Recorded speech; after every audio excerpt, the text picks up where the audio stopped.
Cara, tem uma... Mudando um pouco de assunto, tem uma... Muda que é pesado, não gosto de falar disso também. Não, então vamos falar um bagulho mais pesado ainda agora. Caralho.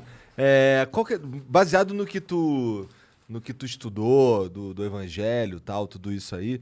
Cara, como é que funciona o inferno? Tipo, como é que eu chego lá? Tem como sair? Não. Tu quer saber isso mesmo? Não, mano. Não queira. Não. Você sabe, como é que eu me fudi e fui parar no inferno? E Qual é o caminho sem volta? E é pra sempre, tá, mano? é pra sempre. É pra sempre. É pra sempre. O evangelho, cara, ele é completo. Mas Jesus, isso é uma parada que eu não lembro quem que me falou. Já, rapidão. Teve um momento que quando Jesus estava ele foi crucificado e aí ele desceu ao inferno e libertou uma galera. Ou eu tô viajando? Não, ele tirou as chaves da mão do diabo. Tá, ele não libertou ninguém. Não tem libertação. Entendi. Não, quem tá lá, tá lá. É eterno. Nossa, isso é mó deprê, né? Mas é o evangelho completo. Porque tem gente que consegue viver o inferno já na terra, né? Mas a Bíblia diz que pro inferno é aqueles que morrem sem salvação, sem o Senhor. Sem encontrar-se com o Criador, entende? Mas, então... É um assunto bem... Assim, cara, é bem profundo e que tem muitas nuances teológicas quando se trata sobre isso e que, como a gente estava falando, pode gerar uma confusão ainda maior na internet. Mas, assim, uma coisa que você precisa saber. Existe. Entendeu? Existe. Existe o inferno e se você não entender e compreendendo o evangelho, não reconhecer aquilo, esse é o final. Então existe, mas assim... Porque o antônimo disso é o céu, né? E para a salvação, a Bíblia diz que eu preciso confessar e crer. Entendeu? Mas existem eu espero que existam algumas exceções. Por exemplo, uma criança... Existe. Uma criança da Somália... Existe. O índio. O Nunca índio. o evangelho chegou até ele. É ignorância, é o tempo de ignorância. A Bíblia diz, como ouvirão se não há quem pregue? Pronto. Então, existem os pregadores pregam. Mas no lugar onde um pregador nunca chegou, onde o evangelho nunca chegou, eles são inocentes. Entendeu? Pô, mas é muito stonks então isso aí, né? Oi? Por quê? Ah, se eu nasci, sei lá, antes da sociedade ser inventada, eu automaticamente tô no céu. Mas agora fudeu já, né? Agora a gente já ouviu de vários caras. Só essa semana 2 vezes. Não, a gente já era, né? Agora a gente precisa fazer alguma coisa, né? É isso aí. Ô, Jean, tu se fudeu também. Tem um monte de gente fudida aí também no chat. Tá tudo abençoado, na verdade. Mano, aqui, ó. A verdade, tá tudo abençoado. De verdade. Sem brincadeira. A gente não deseja Deus porque não quer ir pro inferno. Essa compreensão, ela não pode ser aquilo que vai nortear o nosso coração. Mas e a nossa move fé. muita gente. Move muita gente, mas quando você conhece Deus pela perspectiva do medo do inferno, essa fé não subsiste, cara. Vai chegar um determinado momento que a tua vida vai estar tão no inferno que você vai dizer, mano, aqui, lá ou agora, não muda nada. Entendeu?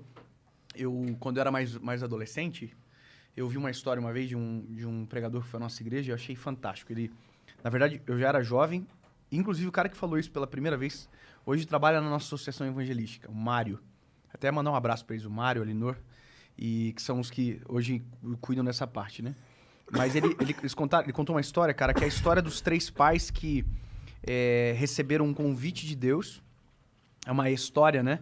Para apresentar os filhos a Deus.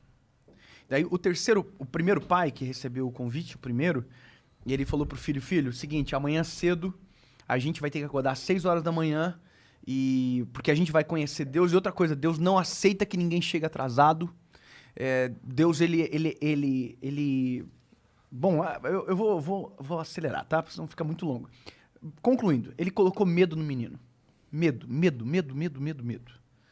Quando ele chegou no dia do encontro, que era o dia seguinte, que ele levou o filho até Deus, a história termina o pai falando assim, Deus, esse aqui é meu filho.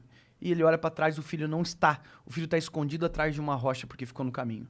Porque chegou uma hora que ele sentiu tanto medo de Deus que ele falou, cara, não vale a pena conhecer. O segundo pai, ele colocou ativismo no filho. Filho, você tem que fazer isso. Se você não fazer isso, se você não escovar o dente, se você não acordar cedo, se você não sair, vai dar problema, tal. E o menino colocou muito peso. Obra. Você tem que fazer isso. Olha, entendeu? Resumindo, quando ele chegou para conhecer Deus, o menino estava tão cansado que dormiu no caminho e não conseguiu conhecê-lo. O terceiro pai apresentou Deus da perspectiva que eu acredito que é a melhor forma de apresentar Deus para alguém. É mostrando quem Deus é, mostrando o que Deus fez na cruz do Calvário através do seu Filho, mostrando o amor, a possibilidade de redenção, de salvação, de pecado, de perdão de pecados para quem se arrepende de maneira genuína. Quando você apresenta dessa maneira, aí a história, que é a forma que o pai apresentou, a Bíblia ia falar, né? A história, o pai chega até Deus e diz, Deus, aqui está o meu filho. Quando ele olha para trás, o menino não está mais na parte de trás, mas o menino já está abraçado com o Senhor. É uma história que apenas demonstra que a maneira como que somos apresentados a Deus determina como nós vamos nos relacionar com Ele. Ou o que vamos fazer nesse encontro, sabe? Então, por isso que não é que eu não fale sobre o inferno porque eu acredito nele, mas porque eu não quero colocar medo. Não pode ser por medo. A Bíblia diz que o verdadeiro amor lança fora o medo. Se for por medo, cara, não tem amor. Eu não quero. Você também que tem filha. Você não quer que a tua filha te obedeça pelo terror. Você quer que ela te obedeça porque ela te ama tanto que vale a pena te obedecer. Entende? Não pode ser pelo medo. A Bíblia diz que o temor é um princípio de sabedoria. Ou seja, eu preciso saber os riscos que existem. Eu preciso saber. Mas não pode ser eles que vão nortear as minhas decisões somente. Tem que ser o amor de Jesus. Eu tenho um sentimento muito mais profundo e muito mais importante, sabe? Então, por isso que eu digo, a gente não tem que querer a salvação por medo do inferno. A gente tem que querer a salvação por desejo do céu. Esse é o negócio. Entendeu? E de viver uma vida transformada aqui. O que será que a gente faz no céu? Obrigado por ter assistido mais esse corte do Talk Flow.